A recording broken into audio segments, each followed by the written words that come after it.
হরে কৃষ্ণ। আজ ২রা ভাদ্র ১৪৩২ ও ১৯শে আগস্ট ২০২৫ মঙ্গলবার, একাদশী অন্নদা বা অজা। এই অন্নদা একাদশীর দিন আমি ভাগবতম পাঠ করছি। আজ আমি পাঠ করছি ভাগবতমের চতুর্থ স্কন্ধ, দ্বিতীয় ভাগ, ১বিংশতি অধ্যায়, পৃথু মহারাজের উপদেশের শ্লোক ২৮ থেকে ৩১। নারায়ণ হে নারায়ণ, ভবভয়হরণম নারায়ণ। শ্লোক ২৮ ও ২৯।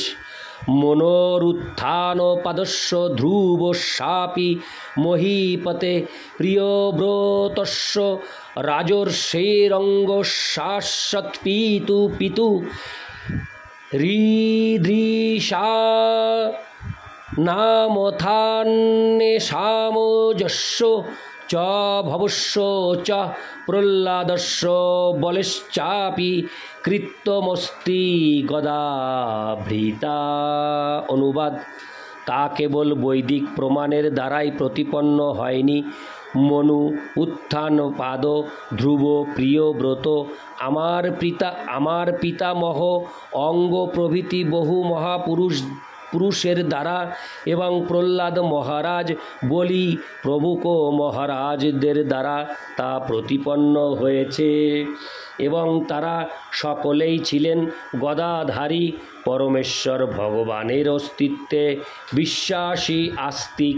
তাৎপর্য: শ্রীল নরোত্তম দাস ঠাকুর বলেছেন যে সাধুদের পদাঙ্ক অনুসরণ করে এবং সদ্গুরুর পরিচালনায় শাস্ত্রজ্ঞান লাভ করার মাধ্যমে প্রকৃত মার্গ নির্ধারণ করতে হয়। সাধু শাস্ত্র গুরু বাক্য।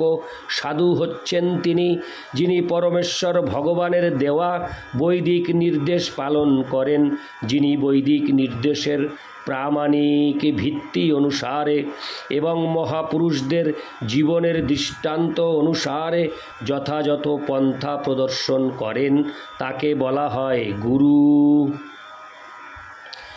জীবন গঠনের সর্বশ্রেষ্ঠ পন্থা হচ্ছে স্বয়ম্ভুব মনু প্রমুখ যে সমস্ত মহাজনদের উল্লেখ পৃথু মহারাজ এখানে করেছেন, তাদের পদাঙ্ক অনুসরণ করা। এই প্রকার মহাজনদের পদাঙ্ক অনুসরণ করাই সবচাইতে নিরাপদ পন্থা।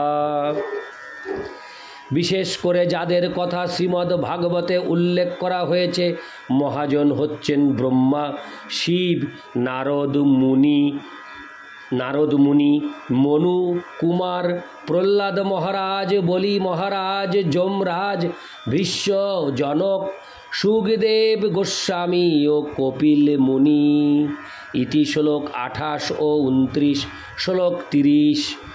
দৌহিত্রাদীনৃতে মৃত্যু শোচ্যান ধর্ম বিমোহিতান বর্গসর্গাপবর্গানাং প্রায়েণৈকাত্তো হেতুনা। অনুবাদ: আমার পিতা এবং মূর্তিমান মৃত্যুর পৌত্র বেন প্রমুখ নিন্দনীয় ব্যক্তিরা ধর্মের পথে মোহগ্রস্ত হলেও পূর্বোল্লিখিত মহাপুরুষেরা স্বীকার করেছেন যে এই জগতে ধর্ম, অর্থ, কাম ও মোক্ষ অথবা স্বর্গলোকে উন্নতির আশীর্বাদ একমাত্র পরমেশ্বর ভগবানই প্রদান করতে পারেন। তাৎপর্য: পৃথু মহারাজের পিতা রাজা বেন ব্রাহ্মণ ও ঋষিদের দ্বারা তিরস্কৃত হয়েছিলেন, কারণ তিনি পরমেশ্বর ভগবানের অস্তিত্ব অস্বীকার করেছিলেন এবং বৈদিক যজ্ঞ অনুষ্ঠানের দ্বারা তার সন্তুষ্টি বিধানের পন্থা পরিত্যাগ করেছিলেন। অর্থাৎ তিনি ছিলেন একজন নাস্তিক, যিনি ভগবানের অস্তিত্বে বিশ্বাস করেননি এবং যিনি তার রাজ্যে সমস্ত বৈদিক অনুষ্ঠান বন্ধ করে দিয়েছিলেন। পৃথু মহারাজ রাজা বেনের চরিত্র নিন্দনীয় বলে মনে করেছিলেন, কারণ বেন ধর্ম অনুষ্ঠান সম্বন্ধে মূর্খ ছিলেন। নাস্তিকেরা মনে করে যে ধর্ম আচরণ অর্থনৈতিক উন্নতি সাধন, ইন্দ্রিয় তৃপ্তি ও মুক্তি লাভের জন্য ভগবানের অস্তিত্ব স্বীকার করার কোনো প্রয়োজন নেই। তাদের মতে ধর্ম হচ্ছে সমাজ ব্যবস্থায় শান্তি স্থাপনের জন্য মানুষকে নীতিপরায়ণ ও সৎ হতে অনুপ্রাণিত করার জন্য এক মন গড়া ঈশ্বরের প্রতিষ্ঠা করা। অধিকন্তু তারা বলে যে প্রকৃতপক্ষে সেই উদ্দেশ্যে ভগবানকে স্বীকার করারও কোনো প্রয়োজন নেই। কারণ কেউ যদি নীতিপরায়ণ ও সততার আদর্শ অনুসরণ করে তা হলেই যথেষ্ট। তেমনি কেউ যদি অর্থনৈতিক উন্নতি সাধনের জন্য খুব ভালোভাবে পরিকল্পনা করে এবং কঠোর পরিশ্রম করে তাহলে আপনা থেকেই অর্থনৈতিক উন্নতি সাধন হবে। তেমনি ইন্দ্রিয় তৃপ্তিও ভগবানের কৃপার উপর নির্ভর করে না, কারণ কেউ যদি যে কোনো উপায়েই হোক যথেষ্ট অর্থ উপার্জন করে তাহলে সে ইন্দ্রিয় তৃপ্তি সাধনের জন্য পর্যাপ্ত সুযোগ পাবে। আর মুক্তির বিষয়ে আলোচনা করার কোনো প্রয়োজন নেই, কারণ মৃত্যুর পরে সব কিছু শেষ হয়ে যাবে। পৃথু মহারাজ কিন্তু তার পিতা যে ছিল মূর্তমান মৃত্যুর দৈহিত্র, তার এই প্রকার নাস্তিক মতবাদ স্বীকার করেননি। সাধারণত কন্যা পিতার গুণ অর্জন করে এবং পুত্র মাতার গুণাবলী অর্জন করে, তাই মৃত্যুর কন্যা সুনীতা তার পিতার গুণগুলি প্রাপ্ত হয়েছিল।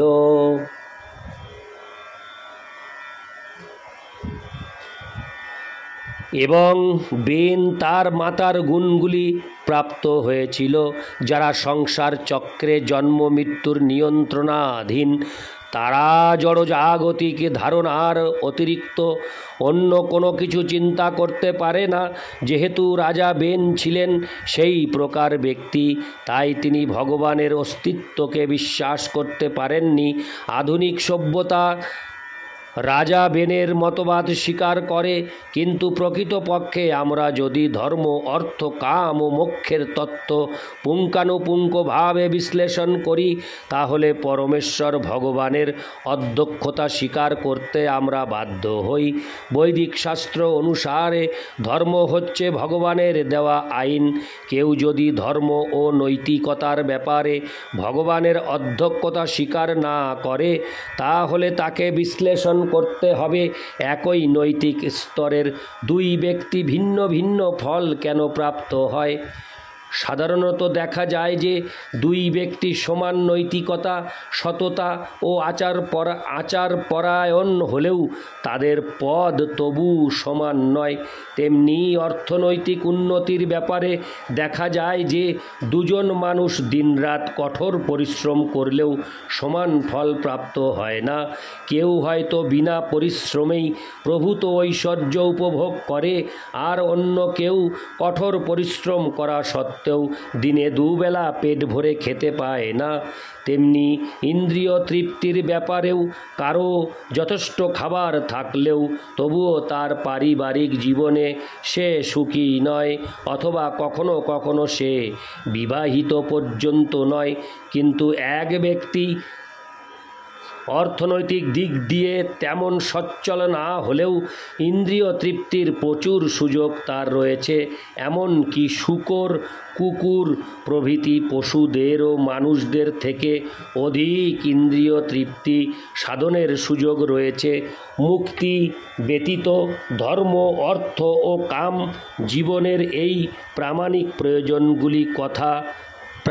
প্রয়োজনগুলির কথা যদি আমরা বিবেচনা করি তাহলে আমরা দেখতে পাই যে সেগুলি সকলের ক্ষেত্রে সমান নয়। তাই আমাদের স্বীকার করতেই হবে যে কেউ একজন রয়েছেন যিনি এই বিভিন্ন স্তরগুলি নির্ধারণ করছেন। চরমে এই সিদ্ধান্ত করা যায় যে কেবল মুক্তির জন্যই ভগবানের উপর নির্ভর করতে হবে তা নয়, জীবনের সাধারণ প্রয়োজনগুলির জন্যও ভগবানের উপর নির্ভর করতে হয়।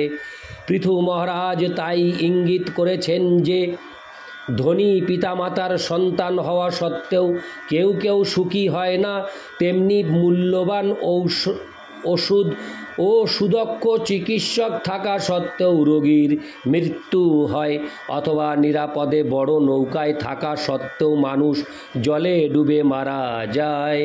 এইভাবে আমরা প্রকৃতি প্রদত্ত বাধা বিপত্তিগুলি প্রতিহত করার জন্য সংগ্রাম করতে পারি, কিন্তু পরমেশ্বর ভগবানের কৃপা ব্যতীত আমাদের সেই প্রচেষ্টা সফল হবে না। ইতি শ্লোক 30। শ্লোক 31। যৎপাদ সেবাভিরুচিস্তপস্যিনামশেষ জন্মোপচিতং মলং ধিয়ো সদ্য ক্ষীণোত্তন্নহো মেধোতি সতি যথা পদাঙ্গুষ্টবিনিসৃতা শরীত। অনুবাদ: ভগবানের শ্রীপাদ পদ্মের সেবার অভিরুচির ফলে দুর্দশা ক্লিষ্ট মানুষ অন্তহীন জন্ম জন্মান্তরের সঞ্চিত কলুষ থেকে তৎক্ষণাৎ মুক্ত হয়। ভগবানের শ্রীপাদ পদ্মের অঙ্গুষ্ঠ থেকে উদ্ভূত গঙ্গার জলের মতো এই পন্থা তৎক্ষণাৎ মনকে নির্মল করে এবং তার ফলে তার পারমার্থিক চেতনা বা কৃষ্ণ ভক্তি ধীরে ধীরে বর্ধিত হয়। তাৎপর্য: ভারতবর্ষে দেখা যায় যে যারা নিয়মিত গঙ্গা স্নান করেন তারা প্রায় সব রকম রোগ থেকে মুক্ত থাকেন। কলকাতার একজন অত্যন্ত সম্মানীয় ব্রাহ্মণ কখনো ডাক্তারের ওষুধ খেতেন না। কখনো যদি তার অসুখ হতো তাহলে তিনি ওষুধ না খেয়ে কেবল গঙ্গা জল পান করতেন এবং তার ফলে অতি শীঘ্র তার রোগ নিরাময় হতো। গঙ্গার মহিমা সমস্ত ভারতবাসীরা অবগত। গঙ্গা নদী কলকাতার পাশ দিয়ে প্রবাহিত হচ্ছে। কখনো কখনো গঙ্গার জলে মল ও নিকটবর্তী কলকারখানা থেকে পরিত্যক্ত অন্যান্য সমস্ত ময়লা দেখা যায়, কিন্তু তা সত্ত্বেও হাজার হাজার মানুষ প্রতিদিন গঙ্গায় স্নান করেন এবং তারা শারীরিক দিক দিয়ে অত্যন্ত সুস্থ এবং পারমার্থিক দিক দিয়েও অত্যন্ত উন্নত। সেটিই হচ্ছে গঙ্গার জলের প্রভাব। গঙ্গার এই মাহাত্ম্যের কারণ হচ্ছে যে তিনি ভগবানের শ্রীপাদ পদ্মের অঙ্গুষ্ঠ থেকে উদ্ভূত হয়েছেন। তেমনি কেউ যদি পরমেশ্বর ভগবানের শ্রীপাদ পদ্মের সেবা গ্রহণ করেন অথবা কৃষ্ণ ভক্তির পন্থা অবলম্বন করেন তাহলে তিনি তৎক্ষণাৎ তার অন্তহীন জন্ম জন্মান্তরের সঞ্চিত কলুষ থেকে মুক্ত হয়ে যান। আমরা দেখেছি যে পূর্বে যাদের জীবন অত্যন্ত কলুষিত ছিল, কৃষ্ণ ভাবনামৃতের পন্থা অবলম্বন করার ফলে তারা তাদের সমস্ত কলুষ থেকে সম্পূর্ণরূপে মুক্ত হয়েছেন এবং অতি দ্রুত পারমার্থিক উন্নতি লাভ করছেন। পৃথু মহারাজ তাই উপদেশ দিয়েছেন যে পরমেশ্বর ভগবানের আশীর্বাদ ব্যতীত তথাকথিত নৈতিকতা, অর্থনৈতিক উন্নতি অথবা ইন্দ্রিয় তৃপ্তির ক্ষেত্রে উন্নতি লাভ করা যায় না। তাই ভগবানের সেবা করা বা কৃষ্ণ ভক্তির পন্থা অবলম্বন করা উচিত এবং তার ফলে অচিরেই একজন আদর্শ মানুষে পরিণত হওয়া যায় এবং সেই কথা প্রতিপন্ন করে ভগবদ্গীতায় বলা হয়েছে, ক্ষিপ্রং ভবতি ধর্মাত্মা শস্যচ্ছান্তিং নিগচ্ছতি। একজন দায়িত্বশীল রাজা হওয়ার ফলে পৃথু মহারাজ উপদেশ দিয়েছেন যে সকলেই যেন পরমেশ্বর ভগবানের শরণ গ্রহণ করেন এবং তার ফলে তৎক্ষণাৎ পবিত্র হয়ে যান। ভগবান শ্রীকৃষ্ণও ভগবদ্গীতায় বলেছেন যে কেবল তার শরণাগত হওয়ার ফলে তৎক্ষণাৎ সমস্ত পাপের ফল থেকে মুক্ত হওয়া যায়। শ্রীকৃষ্ণ যেমন শরণাগত আত্মার সমস্ত পাপের ফল তৎক্ষণাৎ দূর করে দেন, তেমনি শ্রীকৃষ্ণের প্রতিনিধি ভগবানের কৃপার মূর্ত প্রকাশ শ্রী গুরুদেব ও শিষ্যের দীক্ষার সময় শিষ্যের পাপপূর্ণ জীবনের সমস্ত কর্মফল গ্রহণ করেন। এইভাবে শিষ্য যদি শ্রী গুরুদেবের দেওয়া নির্দেশ অনুসরণ করেন তাহলে তিনি পবিত্র থাকেন এবং জড়া প্রকৃতির কলুষের দ্বারা কলুষিত হন না। শ্রী চৈতন্য মহাপ্রভু তাই উল্লেখ করেছেন যে শ্রীকৃষ্ণের প্রতিনিধি রূপে শ্রী গুরুদেব শিষ্যের সমস্ত পাপ কর্মের ফল গ্রহণ করেন। কখনো কখনো গুরুদেব তার শিষ্যের পাপের দ্বারা আক্রান্ত হয়ে স্বয়ং এক প্রকার কষ্ট ভোগ করেন। তাই শ্রী চৈতন্য মহাপ্রভু অধিক শিষ্য গ্রহণ করতে নিষেধ করেছেন। ইতি শ্লোক 31। নারায়ণ হে নারায়ণ ভবভয়হরণম নারায়ণ। হরে কৃষ্ণ।